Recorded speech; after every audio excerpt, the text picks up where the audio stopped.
The press comments on the esteem that the president... Adenauer stays right in step with the Kennedy pace.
Hardly put in a busier weekend than this one in New York.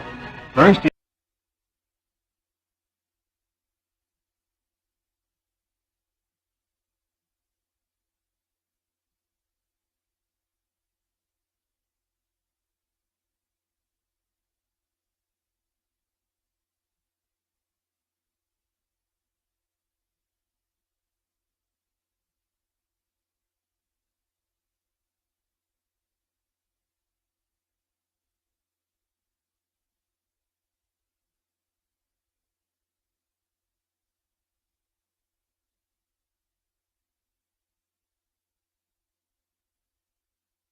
failure. But they get him away at last.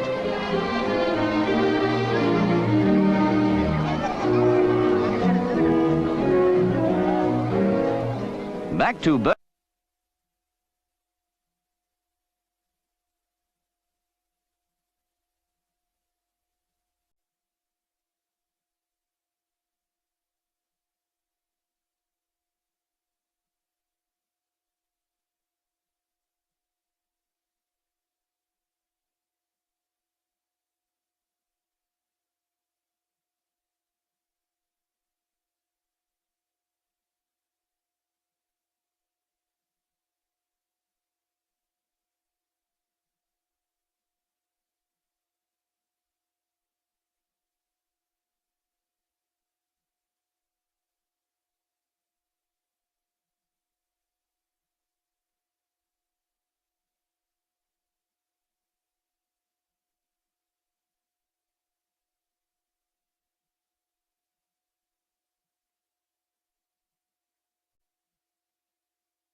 Una común determinación para preservarla y extender sus frutos a todos.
El carro del presidente y el gobernador, seguido por un carro de capota abierta en el cual irán miembros de la policía secreta de la seguridad del presidente.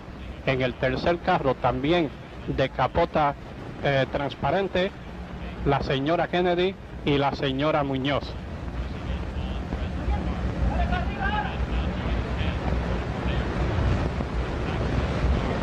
Está preparándose para salir la caravana desde el aeropuerto. Todavía no se ha movido el primer carro, que es el que lleva al presidente.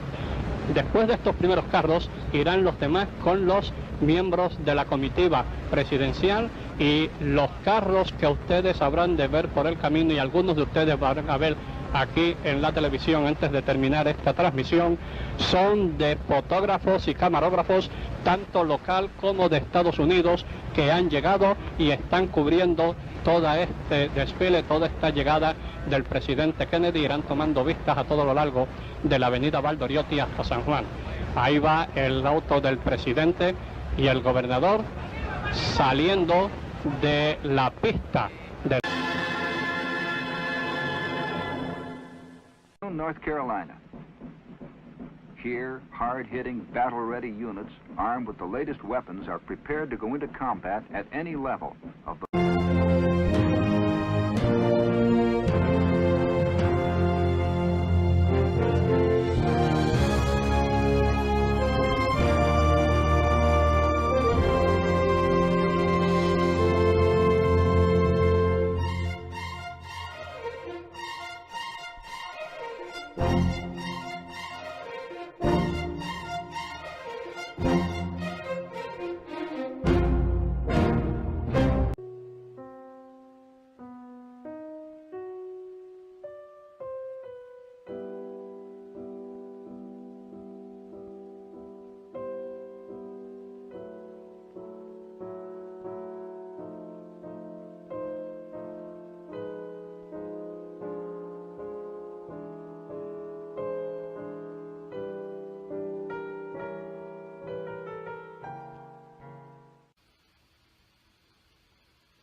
will enlarge as a result of it, and our friendship will get stronger.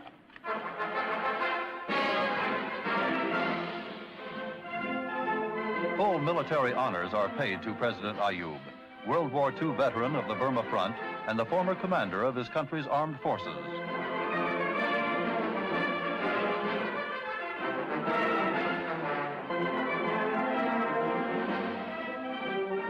In Mr. Kennedy's new presidential limousine, the two presidents acknowledge the cheers of the throngs.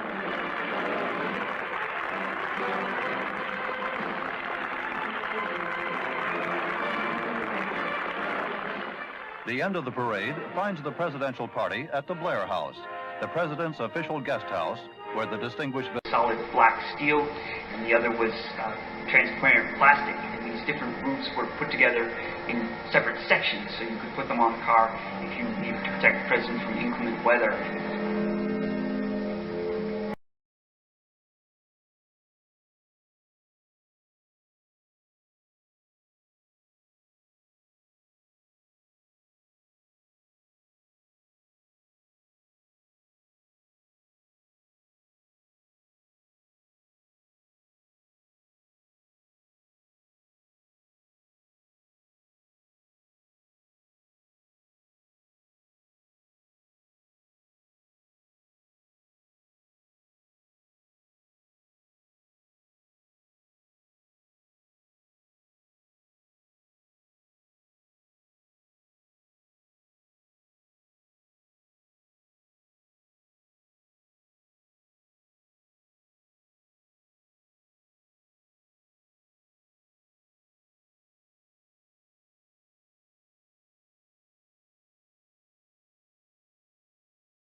here.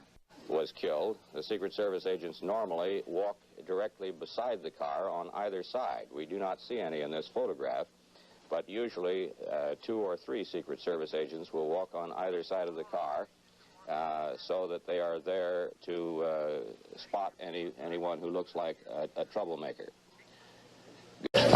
For firing the shot, it's most unusual, incidentally, that such a thing could happen because of the unusually tight security measures that are ordinarily taken by the Secret Service who guard the president.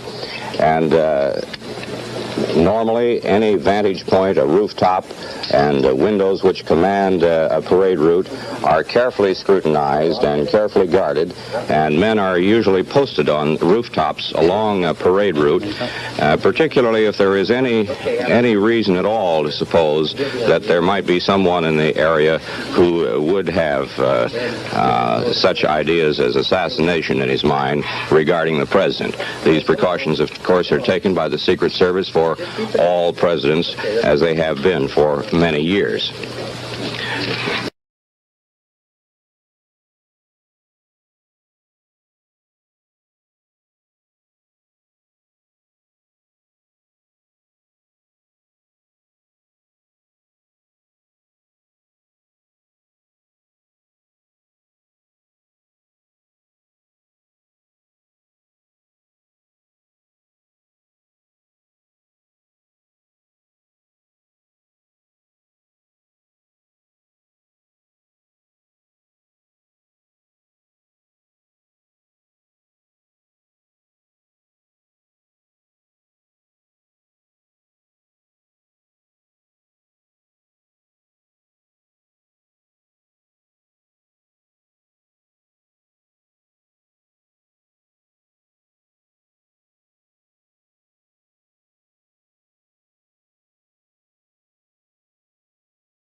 episode made me angry. It did make me angry. We're talking about the President of the United States. And I'm not a holier-than-thou guy.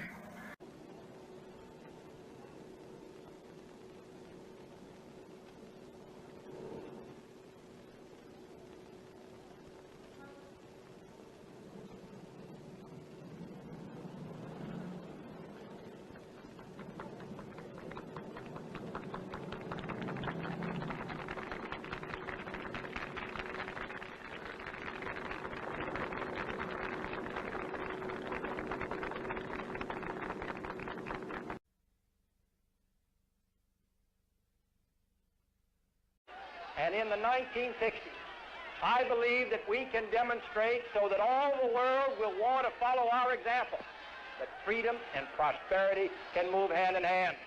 I express our thanks to you, and I can tell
In Mr. Kennedy's new presidential limousine, the two presidents acknowledge the cheers of the throngs.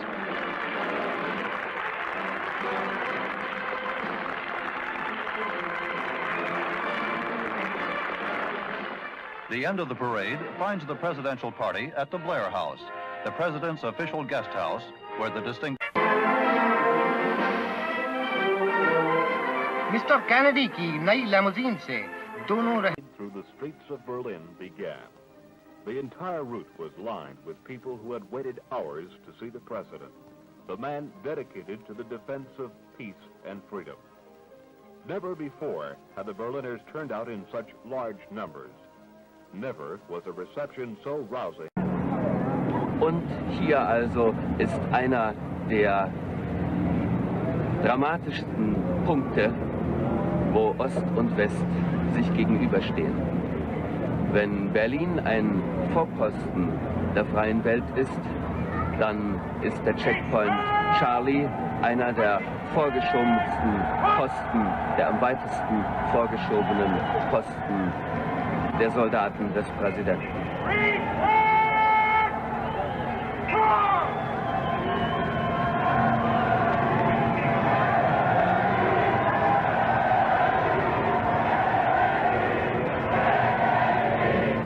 Dort heimkehrende Helden der Nation gefeiert werden. Der Weg John F. Kennedys zum Schöneberger Rathaus wird zu einer einzigen Triumphfahrt. Kennedy hat auf eigenen Wunsch auf den Platz in der Mitte des Wagens verzichtet, um sich gelegentlich wegen seiner Rückenschmerzen seitlich am Wagenrand abstützen zu können. Von den Strapazen der letzten Tage ist ihm jetzt aber nichts anzumerken.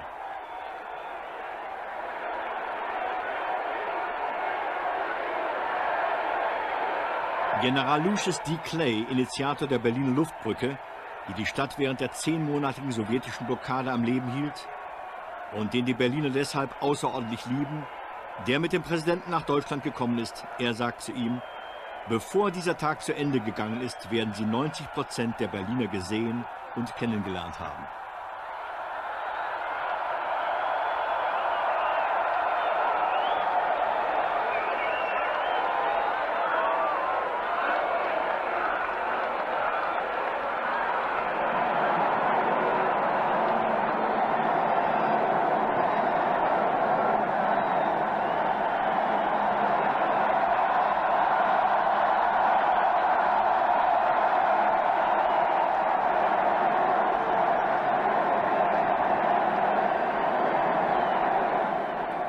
Pierre Salinger, Kennedys Pressechef, ein eher hartgesottener Mann, sagt später, dieser Empfang in Berlin ist der größte, der dem Präsidenten irgendwo in der Welt zuteil geworden ist.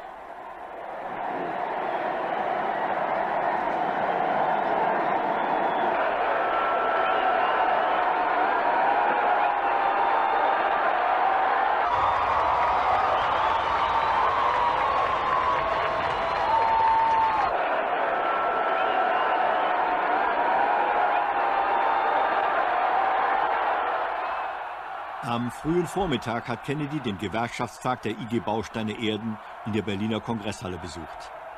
In einer kurzen Ansprache hat er dort betont, freie Gewerkschaften seien eine wichtige Voraussetzung für das Funktionieren der Demokratie. Freiheit aber sei nicht nur ein Ziel, sondern auch ein Mittel und ein Weg für ein besseres Leben aller Menschen auf dieser Erde. Freiheit und ihre Unteilbarkeit ist das Grundmotiv der Rede, die John F. Kennedy vor dem Schöneberger Rathaus halten wird. Sie ist mitbestimmt von den Eindrücken, die er an der Berliner Mauer erhalten hat und die ihn tief bewegt haben. Kennedy sagt, die Mauer sei die abscheulichste und stärkste Demonstration für das Versagen des kommunistischen Systems. Und was für Berlin gelte, das gelte auch für ganz Deutschland. Ein echter Friede in Europa könne nicht gewährleistet werden, solange jedem vierten Deutschen das Recht der freien Wahl vorenthalten würde. War die Ansprache in der Frankfurter Paulskirche die inhaltlich bedeutendste,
America, December 1961.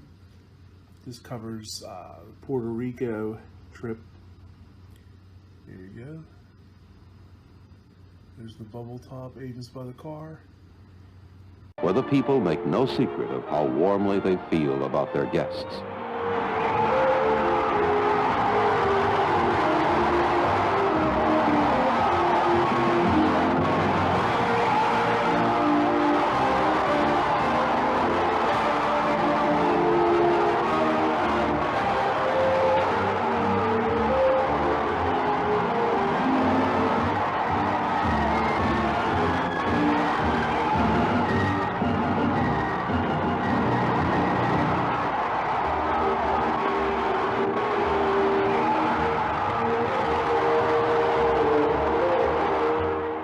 President Kennedy's destination now, the offices.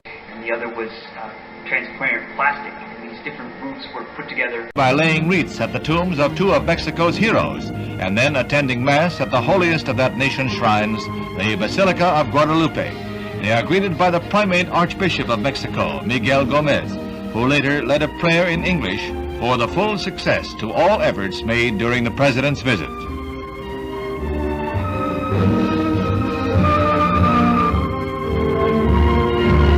After Mass, the Kennedys head for the airport and then home to Washington. Last week, there was uncertainty in capital circles about the President's reception in Mexico.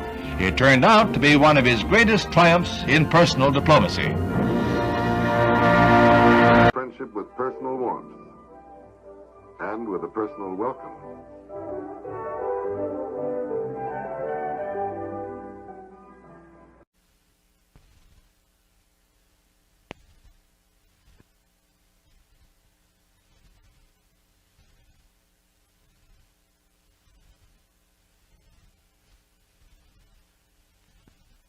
So for the Army, Air Force, and our allies.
The police drive by quite frequently, helping the Marines keep the crowd in check. The Marines, by the way, are stationed at 54th and El Cajon, where we have one of the biggest crowds of the route, are stationed about every 5 or 6 feet apart, and they've certainly had their hands full in keeping these people back because everybody's leaning forward, pushing to the front, knowing that the President's about to go by.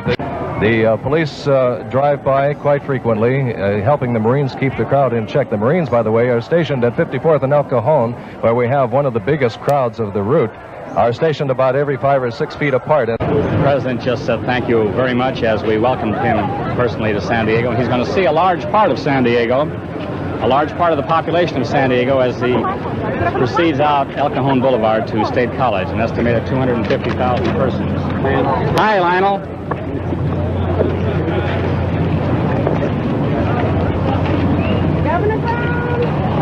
And the motorcade proceeds, followed by Secret Service agents. Mobile camera in the parade route. The police drive by quite frequently, helping the Marines keep the crowd in check. The Marines, by the way, are stationed at 54th and El Cajon, where we have one of the biggest crowds of the route, are stationed about every 5 or 6 feet apart, and they've certainly had their hands full in keeping these people back because everybody's leaning forward, pushing to the front, knowing that the President's about to go by. The band in the background, Crawford High School Band, striking up, hoping that the President will be here any moment and wanting to play some stirring march music for him. May I again point out that the picture you see is not from 54th and El Cajon. It's from a vantage point about 4 blocks west of where we are, looking west and seeing the first of the motorcade as it goes by.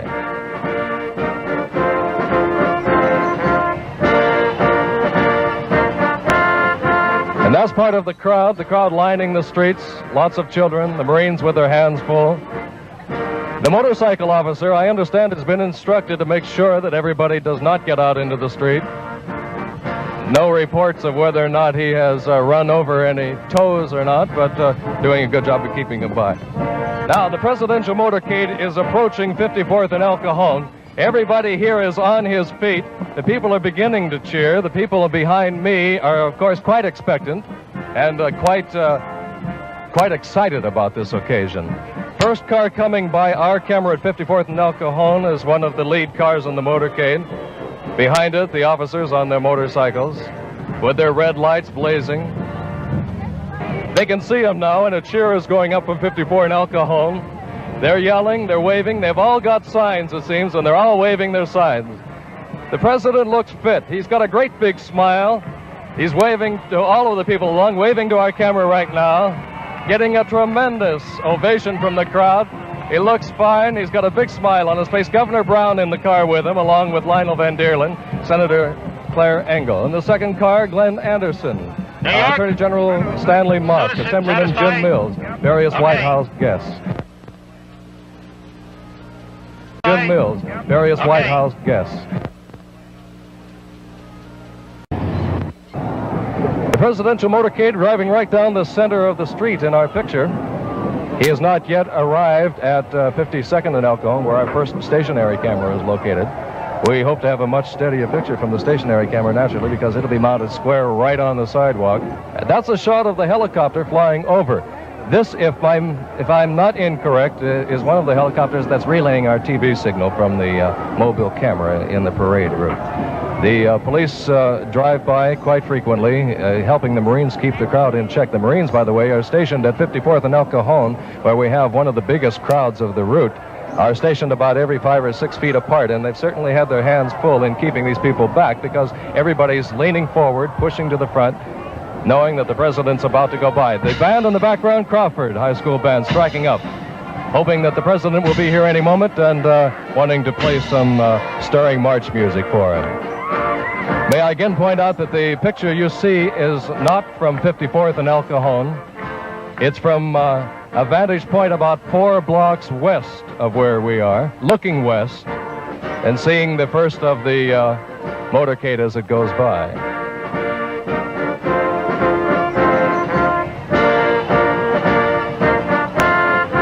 And that's part of the crowd lining the streets, lots of children, the Marines with their hands full.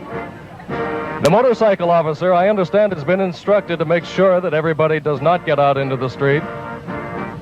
No reports of whether or not he has run over any toes or not, but doing a good job of keeping them by. Now, the presidential motorcade is approaching 54th and El Cajon. Everybody here is on his feet.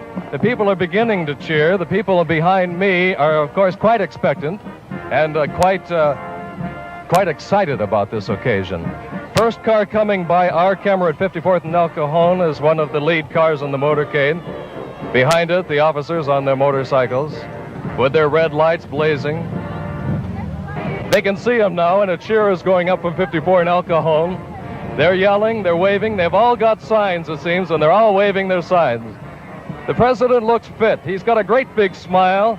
He's waving to all of the people along, waving to our camera right now, getting a tremendous ovation from the crowd. He looks fine. He's got a big smile on his face. Governor Brown in the car with him, along with Lionel Van Deerlin, Senator Claire Engel. In the second car, Glenn Anderson, Attorney General Stanley Musk, Assemblyman Jim Mills, various White House guests.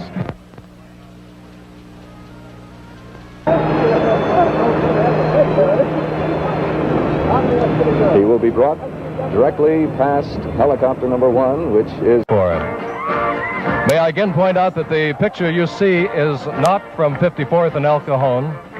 It's from a vantage point about 4 blocks west of where we are, looking west and seeing the first of the motorcade as it goes by in the parade route. The police drive by quite frequently, helping the Marines keep the crowd in check. The Marines, by the way, are stationed at 54th and El Cajon, where we have one of the biggest crowds of the route, are stationed about every 5 or 6 feet apart, and they've certainly had their hands full. For firing the shot. It's most unusual, incidentally, that such a thing could happen because of the unusually tight security measures that are ordinarily taken by the Secret Service who guard the president.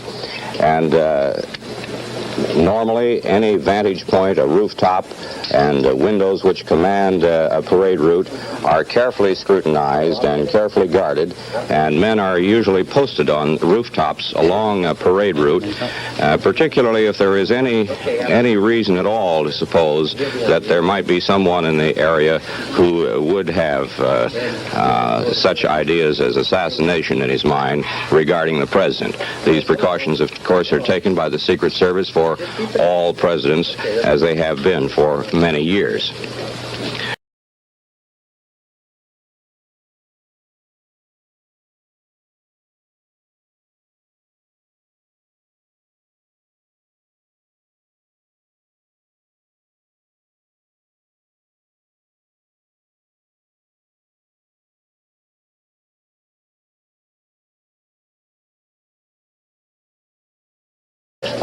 For firing the shot. It's most unusual, incidentally, that such a thing could happen because of the unusually tight security measures that are ordinarily taken by the Secret Service who guard the president. And normally, any vantage point, a rooftop, and windows which command a parade route are carefully scrutinized and carefully guarded, and men are usually posted on rooftops along a parade route, particularly if there is any reason at all to suppose that there might be someone in the area who would have such ideas as assassination in his mind regarding the president. These precautions, of course, are taken by the Secret Service for all presidents, as they have been for many years.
This is an aerial view of the motorcade route, showing the motorcade as we slowly moved along through the streets of San Antonio. Here we. As you can see, I am thanked at the end of this program. As far as being someplace that it might have a sniper, you had to make sure all the windows were closed and have somebody to guard that building. We didn't have that kind of people, so we had to go like to the Fort Worth Police Department. I'll never forget, I worked with Chief Hightower. Hightower, yeah. Oh, what a great guy he was. But anyhow, I went to him and I said, Chief, I got a problem and you're gonna have to help me. And I told him what it was. He said, yeah, we've got a problem. And so anyway, but Chief Hightower helped me, and he gave me a couple of guys to work with me while we were doing the advance there in Fort Worth. We had 3 agents assigned here. Bill Duncan, who was out of Colorado, was assigned to the White House temporary at the time, and so they sent him down. He was an excellent advance man for anybody. And so he came down, and he brought a man with him, Ned Hall, and myself, and we were the Fort Worth team. And so here we hit this. Well, the first thing, Bill Duncan knew that I had been in law enforcement here and that I worked this area. He said, you're in charge of the law enforcement liaison. Everything that has to do with the law enforcement and protecting them as far as law enforcement is concerned, you're in charge of it. You use what people you need to. You go to each and every police department, and I did. I went to every police department in Tarrant County, every one of them. And I'm talking about Lake Worth, Benbrook, Saginaw, all of them around, North Richland Hills, Hearst, Manfield. I had every police department in the county online, ready to go. I used the sheriff's department, which was Lon Evans, the sheriff then, and I even used their sheriff's posse, which was a mounted group at the time. And I know one of the pictures that we have when President Kennedy came out into the parking lot and made a speech on the morning of the 22nd. There you see this guy on horseback back there. Well, we had those guys. I had them lined all the way to Carsville Air Base. I had one of those guys on horseback somewhere at an overpass or an underpass, one way or the other. So we used everything that we could get. You're not going to believe this, but we even used the Boy Scouts. We used Boy Scout troops at that time. After we got them loaded, I was the last person to get in a car. And I had the car was rolling, and I had the back door open, and I jumped in the lead car. And so we went on out to Carsville. But on the way out there, as I told you, I had these people on horseback, these deputy sheriffs out there along the road, and they were standing underneath the overpass and on top of the overpass in order to see that there's nobody could get around there that could get under it or over it or whatever.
they get him away at last.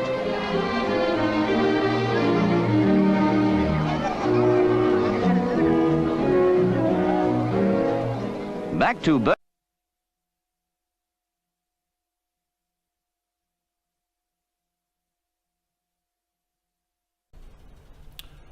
This was a real political trip. It was maximum exposure. Open cars. President had instructed us not to be up on the back of the car. He wanted it not to appear there was anything between he and the people. He wanted the people to have the belief that he was just one of them. And so that's the way we went in the motorcade from Love Field into downtown Dallas. Well, he can tell you what he wants done, and he can tell you certain things, but that doesn't mean you have to do it. And what we used to do was always agree with the president, then we do what we thought was best anyway. Well, he can tell you what he wants done, and he can tell you certain things, but that doesn't mean you have to do it. And what we used to do was always agree with the president, then we do what we thought was best anyway. I spoke to the special agent in charge of the White House detail, the #1 agent, Gerald Behn. I asked him, President Kennedy, I understand he was difficult to protect, right? He didn't want the agents on the back of the car, and he told me, this is the exact quote, I don't remember Kennedy ever saying anything about not having agents on the back of the car. If you look at the newsreels, you'll see agents on there. Well, one by one, I spoke to many of his colleagues, not only in the Secret Service, but actually White House aides that were not Secret Service agents, and it was a landslide. They were all telling me the same thing.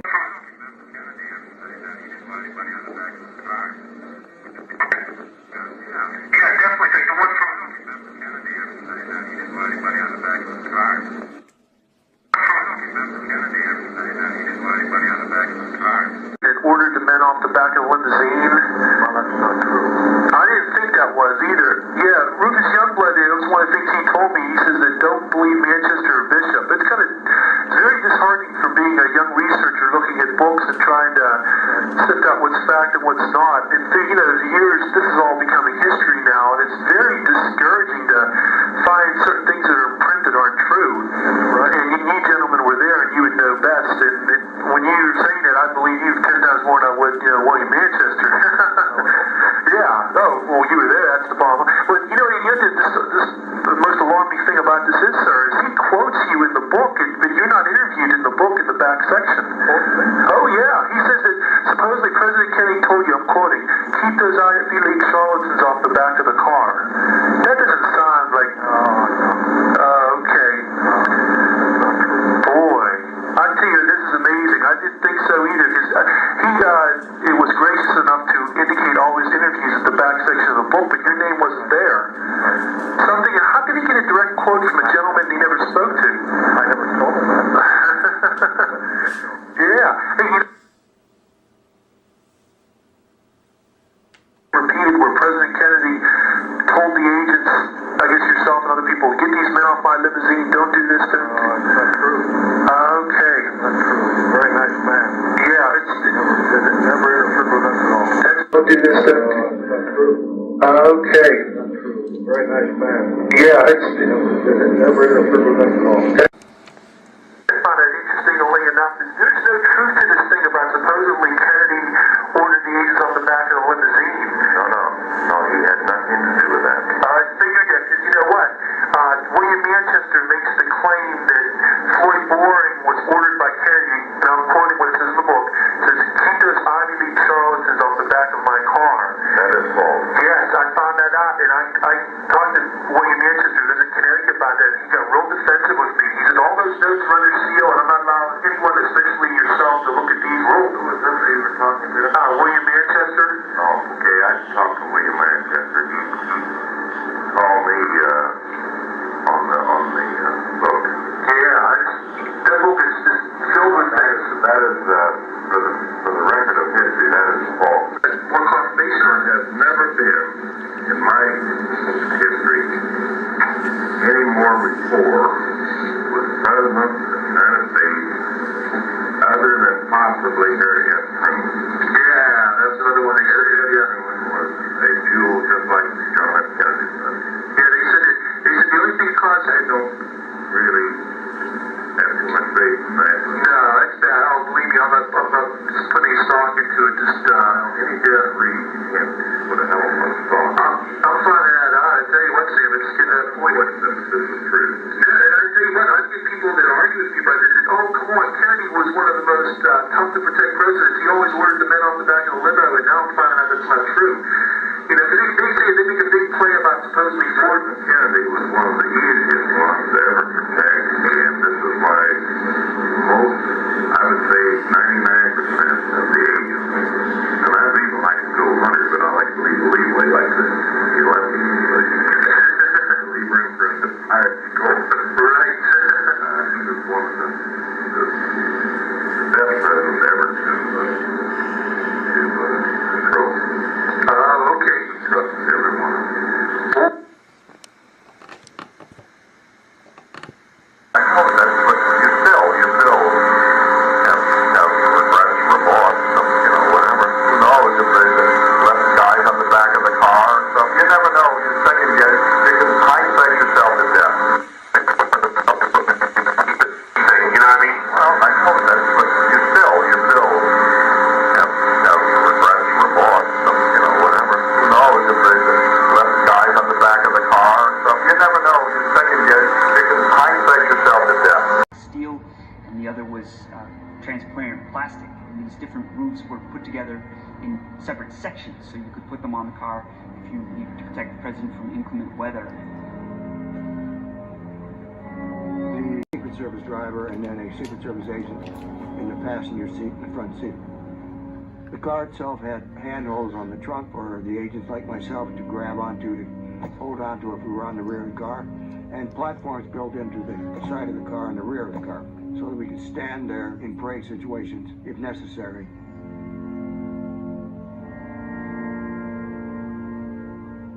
There's always been some allegations about why the agents weren't up on the rear of the car in Dallas. Well, that was simply because the president didn't want them there. And so when we got to Texas, when it was not really necessary, we stayed off the back of the car. As you can see, I am thanked at the end of this program.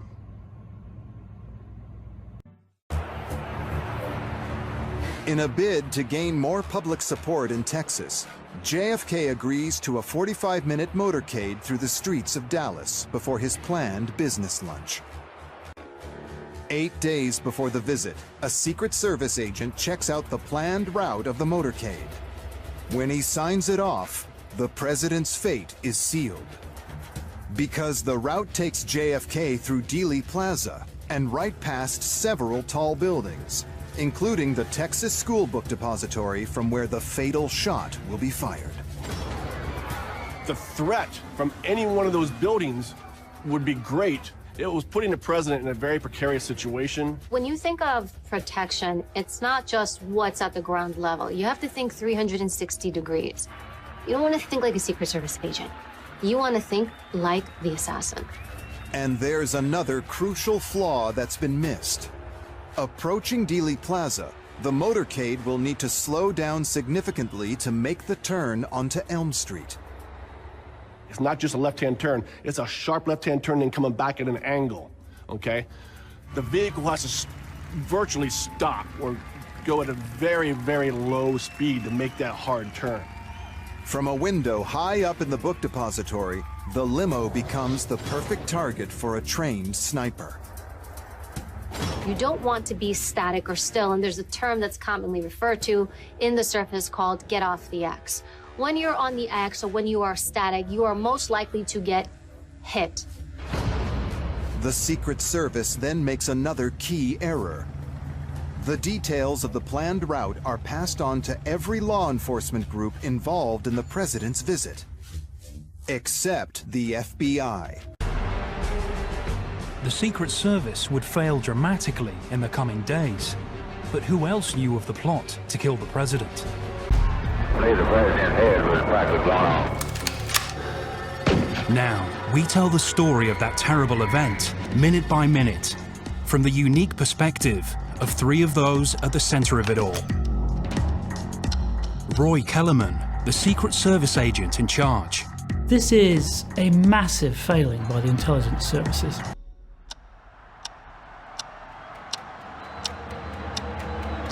In San Antonio, greeting the huge crowds mean Jackie and her husband are already behind schedule. As they begin their journey to Brooks Air Force Base, they travel in open-top cars so they can be seen by as many people as possible. Keeping a close watch over them is their 9-man Secret Service detail. The Secret Service main objective is definitely to protect the president. They're not there to investigate, they're not there to necessarily go after an assassin or assassins or to foil a plot. Their whole raison d'etre is to cover and evacuate the president. Head of security for the trip is veteran agent Roy Kellerman. This is his first time in charge. He came from Detroit, Michigan, and he rose quickly through the ranks. He had a funny nickname, they called him Gabby. The reason why I called him Gabby was the exact opposite. He was very soft-spoken and didn't speak much. Kellerman and his team will need to be at the top of their game. Texas is a hotbed of right-wing racism.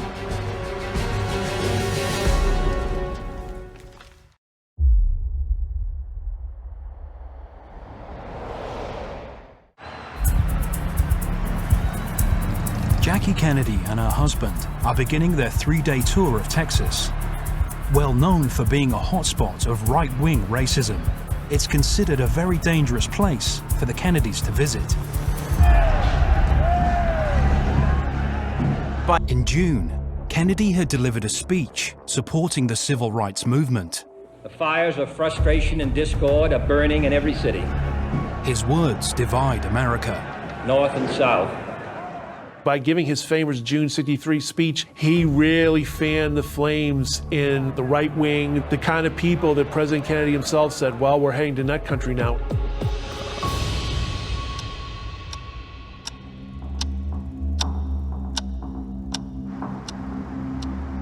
At 2:40 p.m., Jackie and the president arrive at Brooks Air Force Base for a major speech. We do stand on the edge of a great new era. Jackie watches her husband wow the 9,000-strong crowd. In every phase of human endeavor, it is a time for pathfinders and pioneers. It's the first time Jackie has been seen in public for 4 months. In August, while heavily pregnant, she had been rushed to hospital. Mrs. Jacqueline Kennedy bears a premature son who has been baptized Patrick Bouvier. Born 5 weeks premature, baby Patrick lived for just 39 hours. Jackie's presence means bigger crowds, something that delights her husband, but worries Secret Service agent Roy Kellerman. Kennedy walked among the crowd, shaking hands, generally creating a nightmare for the Secret Service men who found themselves concerned about their inability to protect him. Kellerman and his agents are doing their best to create an envelope of security around Jackie and the president. Working as a team, they know exactly what to look for. You're looking for something out of place. You're looking for an angry face, somebody with their hands in their pockets. They'll tell them in a nice way, please remove your hands from your pockets. This is the stressful part of their job. This is what they signed up for. They knew that when they made the White House detail, they were the elite of the elite. Kellerman and his team are about to be tested like never before.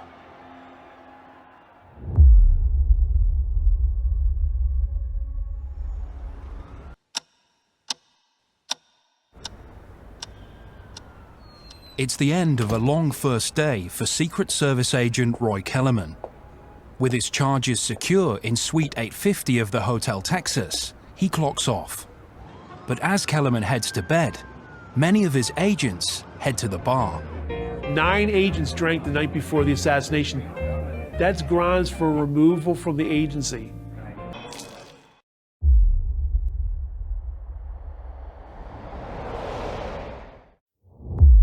November 22nd, 1963. Secret Service agent Roy Kellerman is anxious to know if they will need a bubble top for the Dallas motorcade. Although not bulletproof, the clear plexiglass creates a physical barrier between the president and the people. Today, the debate still rages about Kennedy's attitude towards the bubble top.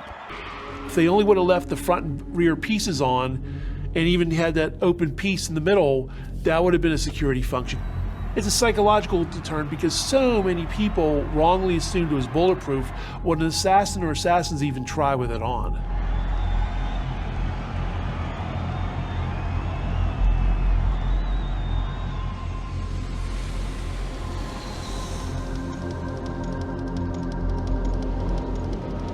It's taken just 13 minutes in Air Force One to fly from Fort Worth to Dallas.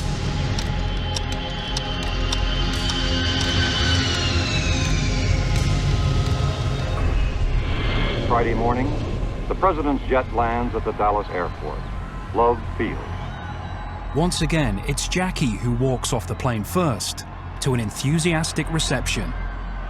The usual welcoming committee presents Mrs. Kennedy with a bouquet of red roses. If you listen to the narration that morning on WFAA ABC, they say, wow, the president is amazing. Instead of getting into the president's limousine, he's heading towards the crowd. Secret Service boss Roy Kellerman may be getting used to this scene, but he's not letting his guard down. You can see Roy Kellerman, everybody. He's looking to see that the various local police and local agents are in place. He's looking to see that rope line is there. He's looking to see everything appears to be normal.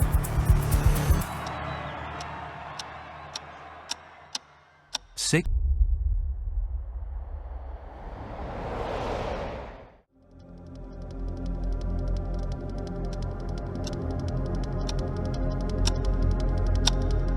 $11:50 a.m. at Love Field Airport, Dallas. Jackie sits next to her husband in the back of the open-top limousine. Up front, Secret Service boss Roy Kellerman gives the code word for the presidential couple, Lancer and Lace departing. Friday, 10 minutes before noon. The motorcade begins the 11-mile ride to the Dallas Trade Mart, where the president is to deliver a major address.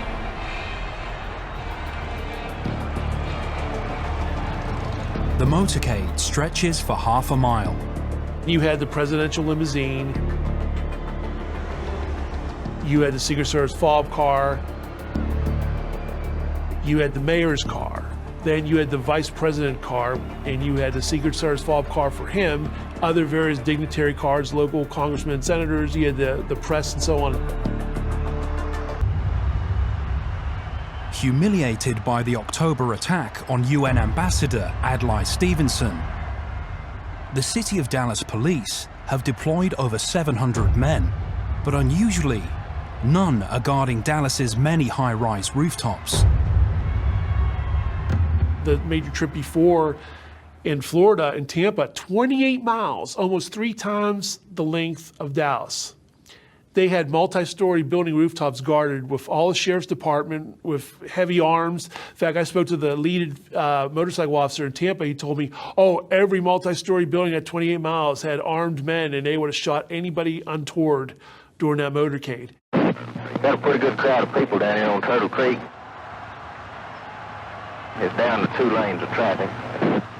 He spotted a sign asking the president to stop and shake hands. In a moment, the president's car is surrounded by screaming children. You can see from the photos, they got all around the limousine there as it stood still. The agents, to their credit, would have formed around the car and been looking at those hands as if they were at the airport again and looking for any untoward motions, taking people to get their hands out of their pockets. Simmons Freeway on both sides is pretty well crowded from Continental. Have to go at real slow speed now.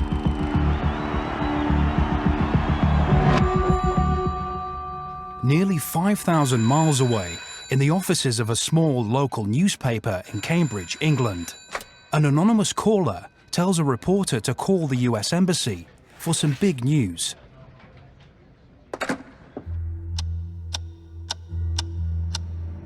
"12:21 p.m.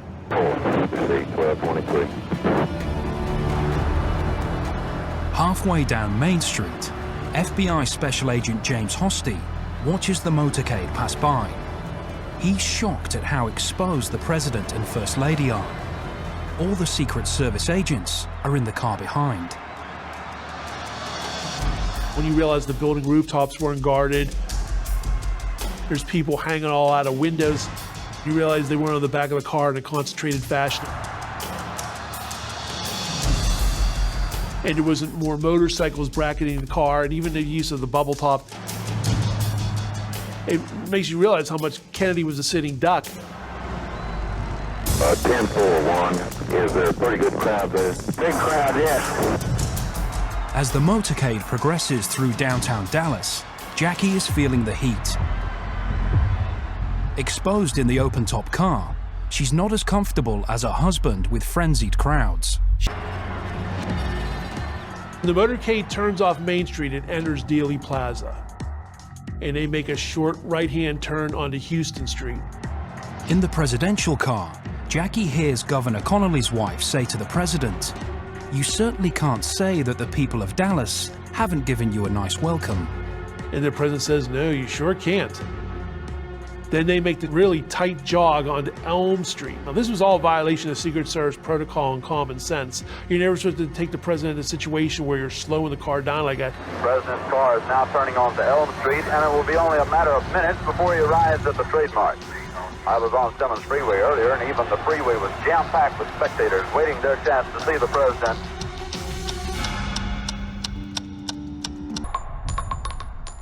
The first shot rings out. The vast majority of Dealey Plaza witnesses thought it was a firecracker or even a motorcycle backfire. The moment of the first shot is one of chaos and confusion. Secret Service agent Kellerman jolts his head to the right, where he thinks the shot has come from. Stand by, please. Something has happened in the motorcade route. Several police officers are rushing up the hill. Something, I repeat, has happened in the motorcade route. Secret Service agent Kellerman screams into his radio. Lawson, this is Kellerman, we've been hit. Win Lawson was the agent in the lead car in front of them. We've been hit. Get us to the hospital immediately. Stand by. 10-4 Parkland has been notified, 1232. Jackie Kennedy tries to get out of the limousine, her pink suit covered in her husband's blood. It is difficult to watch the First Lady's response of her trying to clamber over the back of the limousine. She's in shock, she's disorientated. There's a Secret Service man, spread eagle over the top of the car. As an eyewitness, even many decades later, it's still a moment that's actually really difficult to take in.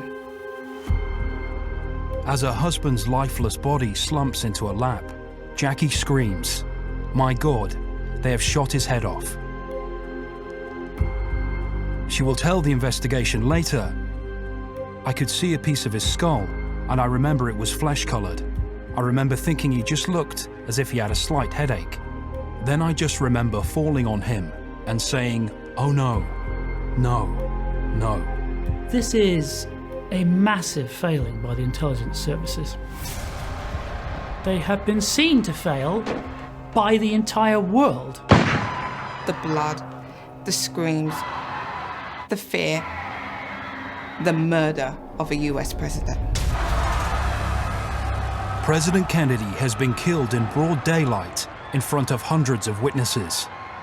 Yet today, exactly what happened is still furiously debated. There are many conspiracy theorists who are convinced that there were multiple shooters in Dealey Plaza. And perhaps most famously, the conspiracy theorist Oliver Stone put out a film that suggested there were many, many shooters. Key to it all is exactly how many shots were fired at the president. Secret Serviceman Roy Kellerman believes he hears a flurry of shells coming into the car. Later, the official version will say 3. The magic bullet theory is the most controversial element of the official investigation. It relies on Oswald's second shot, inflicting multiple wounds on both Kennedy and Governor Connolly. Dr. Cyril Wecht is a longtime critic.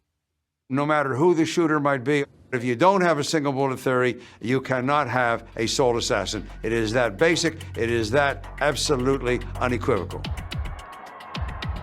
We can dispute whether this was an act of one individual or an elaborate conspiracy. I repeat, Parkland Hospital has been advised to stand by for a severe gunshot wound. 5 minutes after the shooting, Jackie cradles her dying husband. Attention all emergency equipment, attention all emergency equipment. Keep all traffic off of the emergency entrance to Parkland Hospital. As the presidential limousine races at 80 miles per hour, she whispers, "He's dead. They've killed him."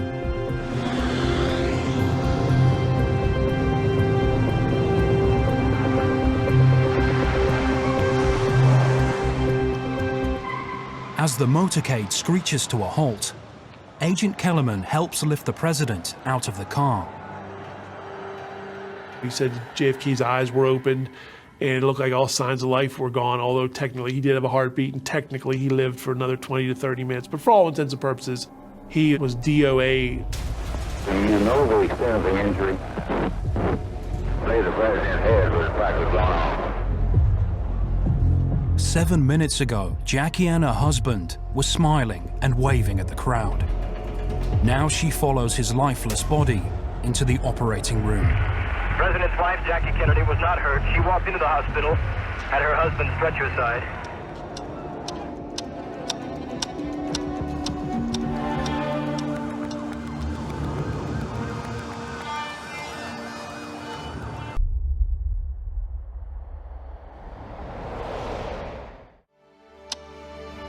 (1 p.m., November the 22nd, 1963. The city of Dallas is in shock. President Kennedy has just been shot. Just 30 minutes ago, Jackie and her husband had been smiling and waving at the crowd. Now she waits outside the emergency room at Parkland Hospital. But JFK, the 35th President of the United States, is gone. A doctor tells her, "We will not pronounce him dead until he has had the last rites." Kissing his body, Jackie begins to cry. Gentlemen, we have a bulletin coming in. We now switch you directly to Parkland Hospital and KBOX News Director Bill Hampton. As Oswald surrenders, he says, "Well, it's over now."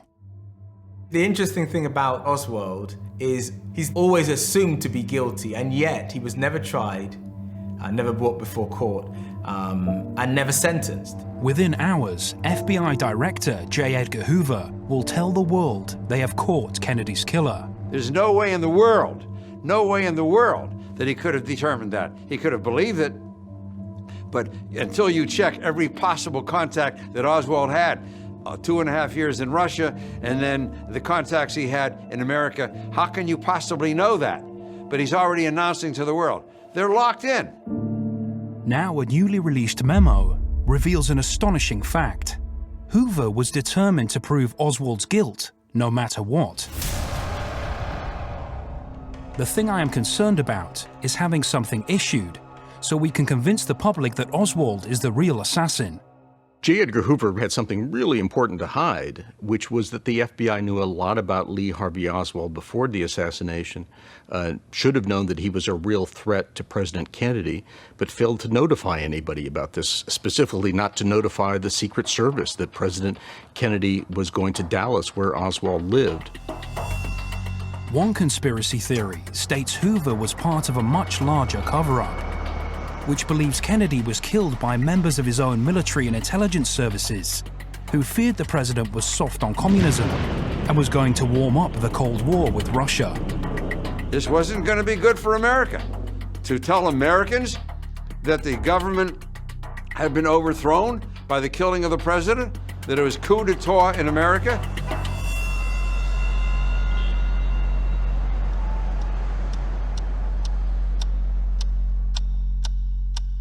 Just after 2 p.m., Jackie climbs into a hearse with the body of her husband. Roy Kellerman and the Secret Service have ignored the Texas officials. They are all leaving for Washington. Helen O'Donnell's father helps carry the coffin. My father said that they didn't want the president's body to be removed because they figured they're going to get the blame, so they want to make sure it's all done right. But my father was like, the hell with this. Soon, the president's autopsy will reveal some extraordinary results.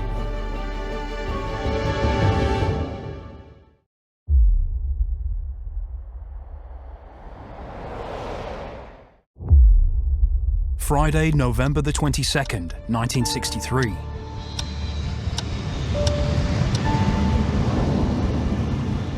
Just over 2 hours ago, Jackie Kennedy and her husband were welcomed at Love Field by cheering, smiling crowds. Mrs. Kennedy joins him in the throng of outstretched hands and cameras. Now, the crowds are gone. How can it be that you see someone so vibrant just over an hour ago, and now their life has ended?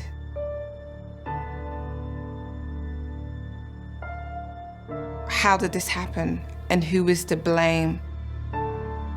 Jackie watches as Secret Serviceman Roy Kellerman and his agents struggle to load her husband's body onto Air Force One. The coffin is too wide for the aircraft door. Kellerman and his team pull off the side handles. The juxtaposition between those earlier images and then these darkly comic images of the Secret Service trying to load his casket. It really is a kind of a visceral power.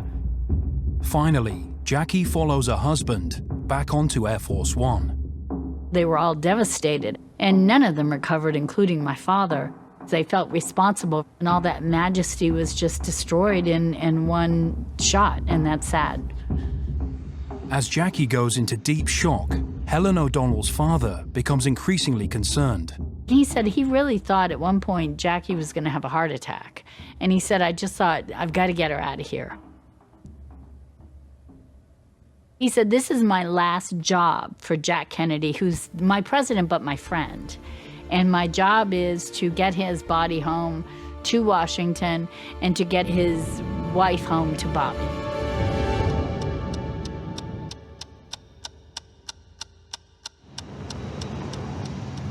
While Jackie rests in the presidential suite, Roy Kellerman finds the atmosphere on Air Force One tense as the vice president's security team take charge.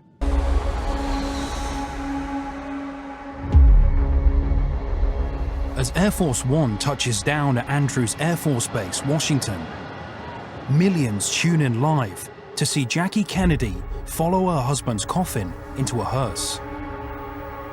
She is still wearing her blood-stained pink suit.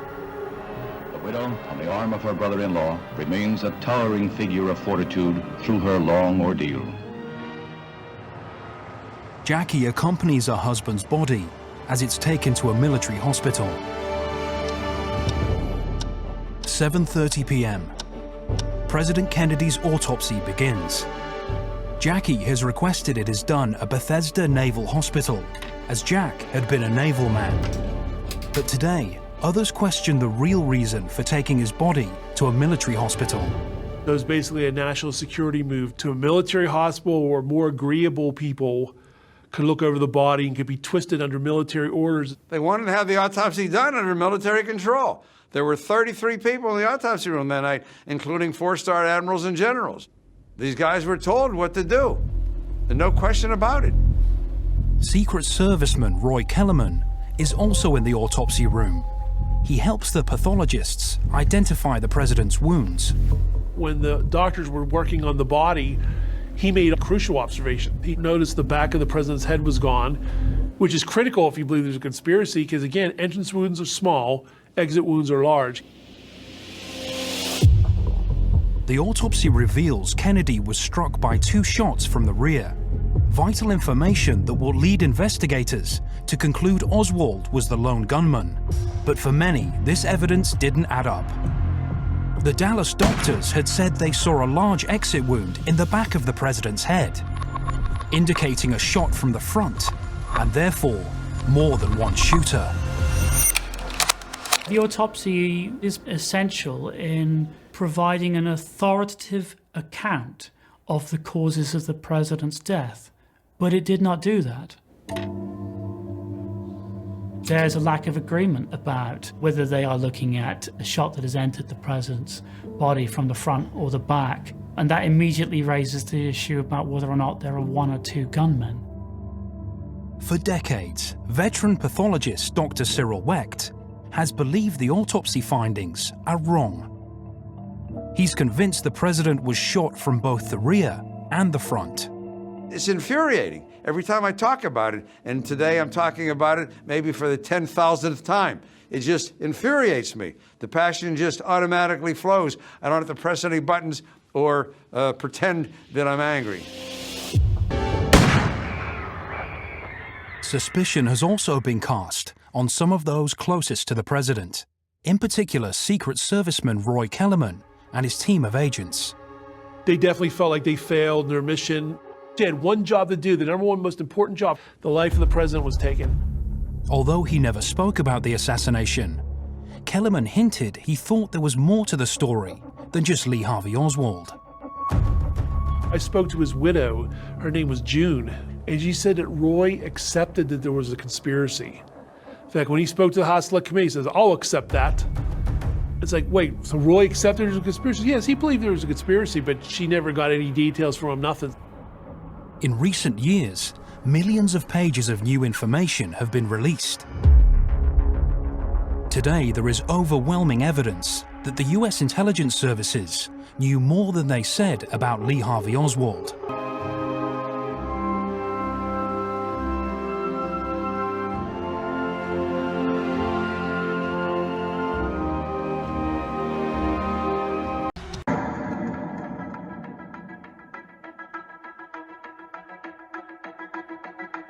I always thought the valor of the Secret Service, how they would literally, throw themselves in front of potential assassins' bullets, and always fascinated me. And the question to me was always, wait a minute, why didn't these agents do more to protect the man? And the more I looked into it, the more I realized there were a lot of anomalies, a lot of questions that needed to be answered on the subject.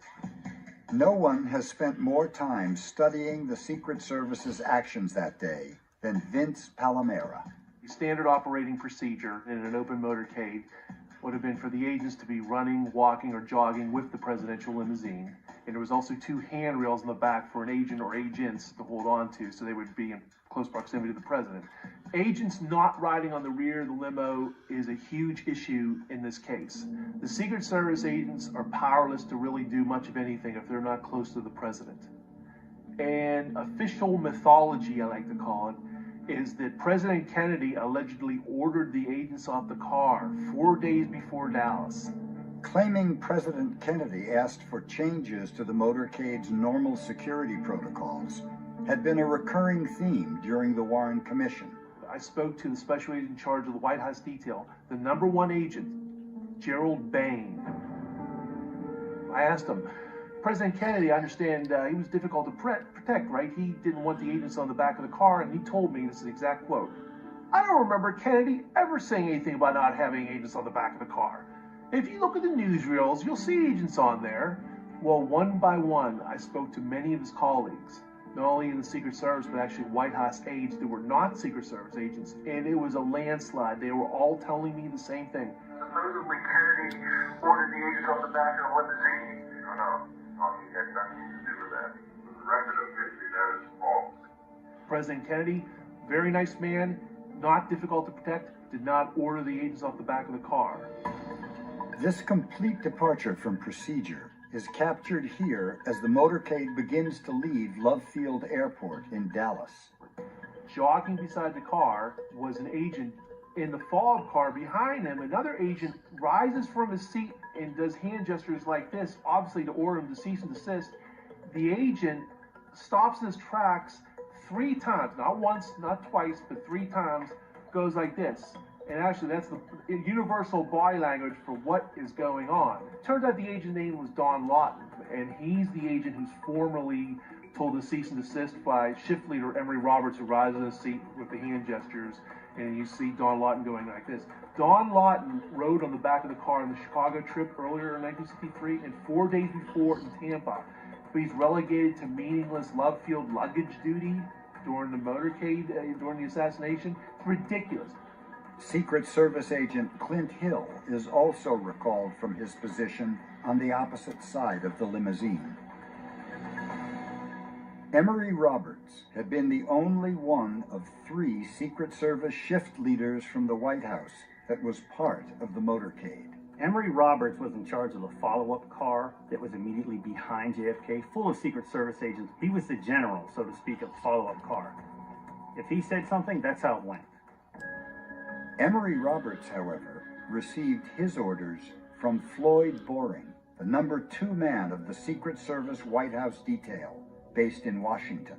Floyd Boring, he was in charge of planning the Texas trip, and he was the one who gave out assignments.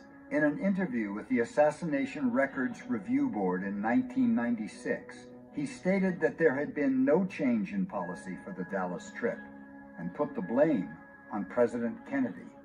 The number 1 man and head of the White House detail, Gerald Behn, was on vacation starting the week before the Texas trip, which left the immediate handling of the trip to Boring.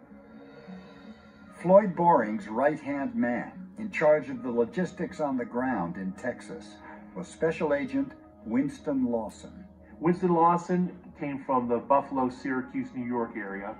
He was a former counterintelligence agent in the Army, and he joined the Secret Service in 1959. And again, he was an advance agent, an agent that would actually go to the different cities, towns in America and overseas in advance to work with the local police and dignitaries and whatnot to get everything in line with motorcade routes, building security, etc., etc. Lawson, assisted by Agent Roger Warner, set the order of the vehicles in the Dallas motorcade. The normal order would have been to have a pilot car and a lead car, which was done in Dallas. Then you had a flatbed truck of the press photographers in front of the limousine filming and being eyewitnesses, and that in and of itself is a deterrent. And you had the press buses close behind the limousine, again, professional newsmen, eyewitnesses, they would have been there filming. Conveniently, the press was moved back at the last minute. There wouldn't have been a need for Abraham Zapruder, an amateur, to film the assassination. Another break from routine in the Dallas motorcade, the positioning of police motorcycles around the president's limousine. As with any other motorcade, the Secret Service worked hand in hand with local authorities to ensure the safety of the president. Usually surrounding the car, there would be a group of motorcycles. This was not only to obscure or block the view of potential assassins, but also to prevent anyone from the public who might be viewing, who got too excited, from approaching the car. And up to and including the day before the assassination, this held true. In his prior Texas stops in San Antonio, Houston, and Fort Worth, normally there were 6 to 9 motorcycle officers around the presidential limousine in a wedge formation, including flanking the car, which means in translation, they were riding right beside JFK. Then all of a sudden there is a last minute change, and the motorcycles are reduced to 4 beside the car, but then they're not even beside the car, they're not flanking anymore, they're moved behind. Translation, the formation was meaningless. It offered no protection at all. In fact, when the shooting began, you don't even see the motorcycle officers around the car. Agent Lawson told the Warren Commission why he had ordered the motorcycles to fall back from the limousine. Well, it's my understanding he couldn't hear conversation well. That's why he didn't want the motorcycles beside him. And yet they had no problem that morning in Fort Worth, the day before in San Antonio and Houston, and 4 days before, a week before, a month before, the year before, the years before. They left Kennedy a sitting duck. Another line of protection for the president that wasn't used was the limousine's bubble top. The bubble top was a plexiglass covering that was put on the car, the presidential limousine. The conventional wisdom that it was bulletproof or bullet resistant. Turns out it was not bulletproof or bullet resistant in the standard way we think of that. However, it was a psychological deterrent because most people assumed it was bulletproof. Popular belief has it that the limousine's bubble top was not used for 2 reasons. 1, because what started as an overcast and dreary day turned sunny and clear. The actual films and photos of several motorcades, shows the bubble top on in the brightest weather conditions imaginable. So there's a myth that it was only on there for inclement weather. Not true. And the bottom line, what the bubble top would have done is it would have obscured an assassin's view via the sun's glare.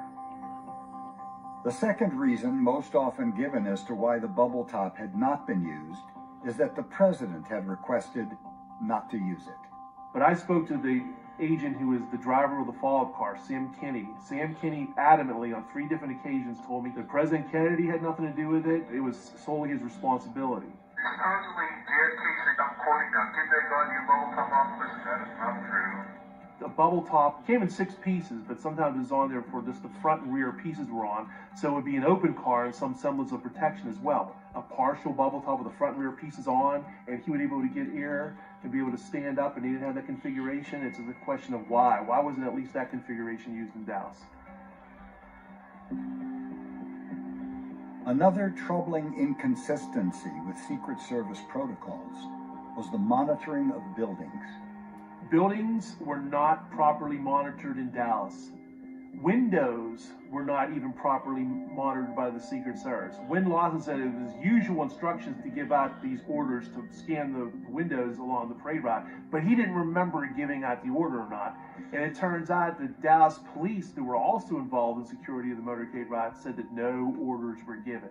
The bottom line protocol were agents or local police or both were supposed to monitor buildings. Dealey Plaza was not properly cleared, was not properly monitored, and the overpasses, any potential overpasses that would have been clear to spectators and manned by local police. Even more alarming is what happened inside the Secret Service car directly behind the president's limousine once shots rang out.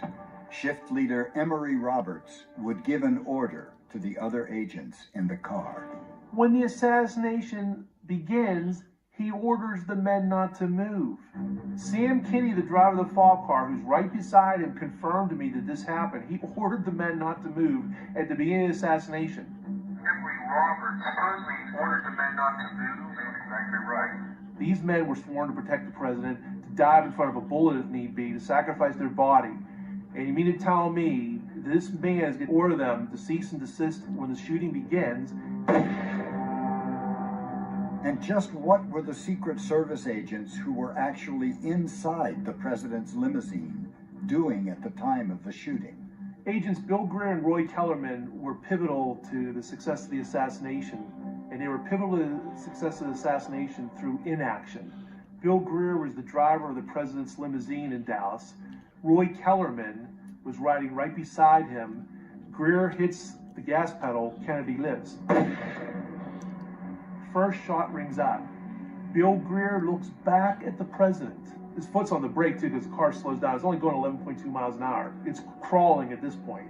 And then Roy Kellerman says, get out of line, we've been hit. That's when Bill Greer turns around a second time and is staring at Kennedy and doesn't do anything until Kennedy is killed.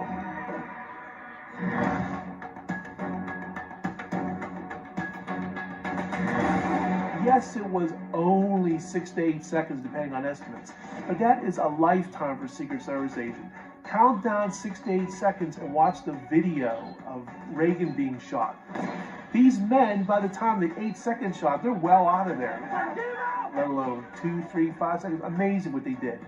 And Roy Kellerman, for his part, doesn't jump. He doesn't jump back, and he's turned around. He's staring at Kennedy too. The shooting had stopped by the time Clint Hill, who was assigned to protect the First Lady, finally leapt onto the limousine. Could these monumental lapses by the Secret Service just have been a series of unfortunate oversights?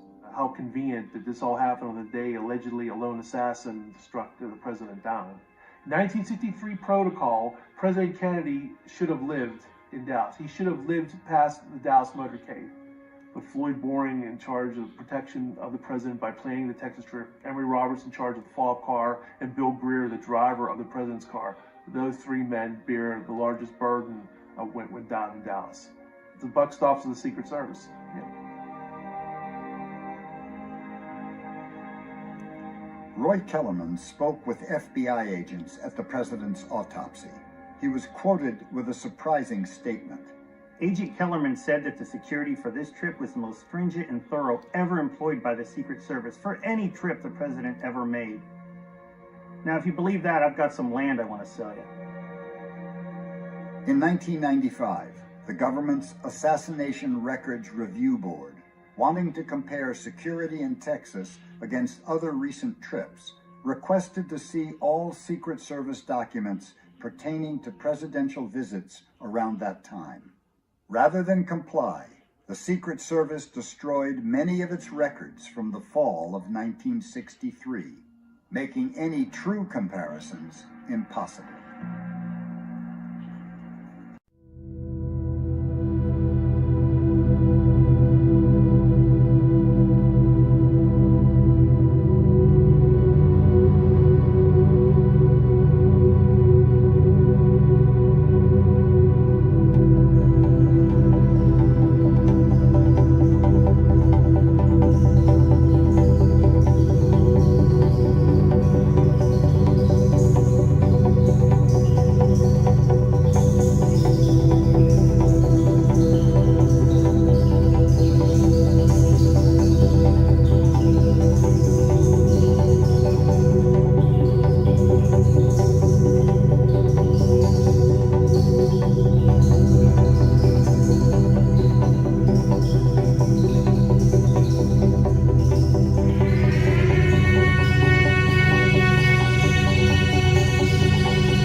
I heard 3 loud.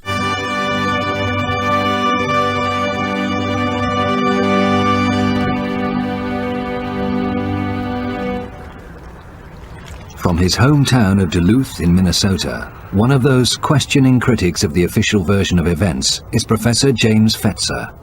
The resurgence of interest in the death of JFK had repercussions when Congress passed the JFK Records Act in 1992 that created a 5-civilian-member board entrusted with the responsibility to review and declassify documents that were held by the CIA, the Secret Service, the Office of Naval Intelligence, and so forth.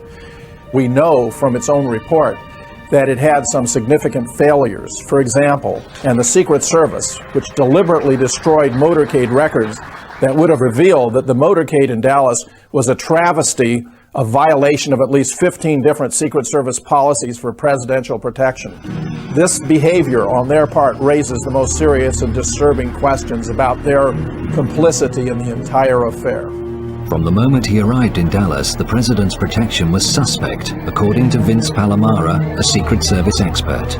There was last-minute changes invoked by the Secret Service involving President Kennedy's security. Specifically, agents were told not to ride on or near the rear of the limousine.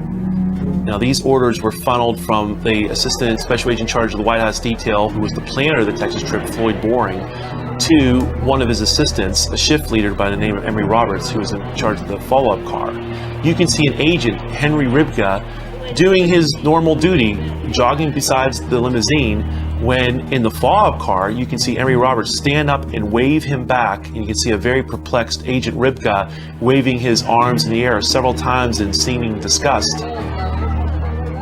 There was another last-minute change made at Love Field, invoked by the Secret Service. The Dallas Police Department motorcycle outriders were told not to be beside the car. It went from 4 to 6 down to a measly 2 riders on each side, and to add insult to injury, they were pushed further back in the motorcade by those agents not being by the car, by those motorcycle officers not being in their position. It opened up President Kennedy to a field of fire from in front and from the rear. In the months before the trip to Texas, there had been a growing number of threats against the president's life. Despite the increase in conspiratorial activity in the month of November 1963, in the apparent red alert the Secret Service appears to be under in response to this activity, the agency acts in the opposite fashion and actually reduces the security and acts like no threats on the president's life are occurring. Why?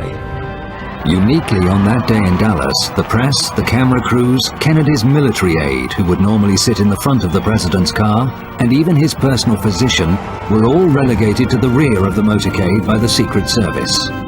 In a conventional motorcade, the president would be somewhere in the middle, surrounded by security and the press. In this case, the presidential limousine was set right out in front of every other limousine, which of course is the reason why the Secret Service destroyed the records of its own motorcades when they were asked for them by the Assassination Records Review Board.